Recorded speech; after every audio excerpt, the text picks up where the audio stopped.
పవర్లున్నప్పుడు పతార నడుస్తుంది గాని ఒక్కసారి పదవి పోయినా అంటే పరిస్థితి ఎట్లుంటదో ఓటక్కున్న పతొక్కలికి ఎరుక్కున్న పంచాదే. బీఆర్ఎస్ అధికారంలో ఉండి ఆయన ఎమ్మెల్యేగా ఉన్నప్పుడు జీవన్ రెడ్డి జోరు మామూలుగా లేకుంటుండే. మా నల్లగొడరా ఆపేది అన్నట్టు దునియాని దున్నేస్తా అన్నట్టు దూసుకపోతుండే, నచ్చినట్టు నడిపించుకుంటుండే. కానీ గాసారం గంగలు కలిసి అటు పార్టీ పవర్లో రాకపోయే, సారి ఎమ్మెల్యే కుర్చీలో కూసోపాయే. దాంతో ఆర్మూరు మాజీ ఎమ్మెల్యే జీవన్ రెడ్డికి షాకుల మీద షాకులు దాక్కుతున్నాయి.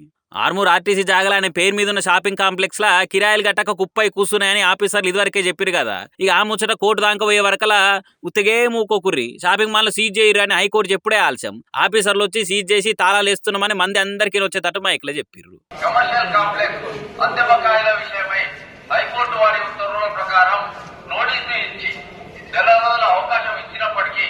చెడు చెవులే చెప్పాలి, మంచి మైకులే చెప్పాలి అని అంటారు కానీ గింత బాధ అనిపించే బ్యాడ్ న్యూస్ను మందిలో మైకులే చెప్పి నా పతారని పల్స చేస్తారు కదా అని మాజీ ఎమ్మెల్యే జీవన్ రెడ్డి సార్ ఎంత మదన పడిపోతున్నాడో.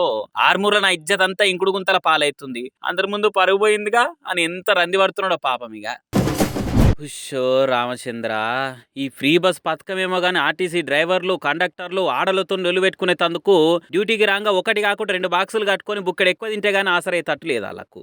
ఓతాన కాకుంటే ఓతాన ఏదో ఒక కొట్లాట కానొస్తూనే ఉంది, పంచాల ముచ్చట ఇనొస్తూనే ఉంది. ఇలా హైదరాబాద్ లకడీ కాపుల బస్సు ఓవర్లోడ్ అయింది, ఎక్కించుకోనన్నందుకు ఇక పంచాది దిగిందిగా. ఎందుకు ఎక్కించుకోవు, నీ సొంతం బస్ అనుకుంటున్నావా అనుకుంటా బుస్సును లేచి కస్సుమని మాట్లాడుకుంటా కయ్యం పెట్టుకుందట.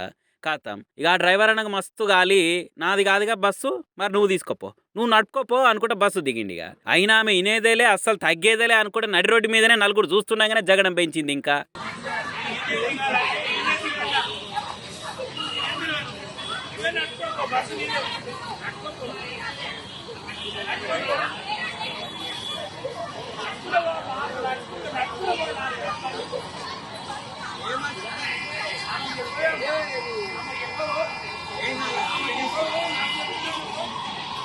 ఇక ఓ దిక్కు బస్సులు ఉండలేమో పంచాజాలు కానీ బస్సు దివయా డ్రైవరు లోపల ఉడికి ఉడికి చచ్చిపోతున్నామని అంటే ఇట్లా రోడ్డు మీదనే బస్సు ఆపే వరకలా వచ్చిపోయే బండ్లు కార్లకు తిప్పలయ్యి ఏ అడ్డం తీరా బస్సు అనుకుంటా ఆలు మాటలనే. ఈ వీడియో ఇంత వైరలే వరకలా పాపం నిచ్చ ఎన్ని పంచాయలు అవుతున్నాయో డ్రైవర్ అని ఇట్లా ఫ్రస్ట్రేషన్ చూయిస్తుండు అని కొందరంటే, పాపం ఇప్పటికి ఎంతమంది బస్సులు ఎక్కించుకోక అట్లనే వెళ్ళిపోయిర్రో ఏమో, కోపం ఆపుకోలేక అక్క ఆవేశం అట్లా చూయించింది అనుకుంటా ఇంకొందరు కామెంట్లు చేస్తారు. ఇక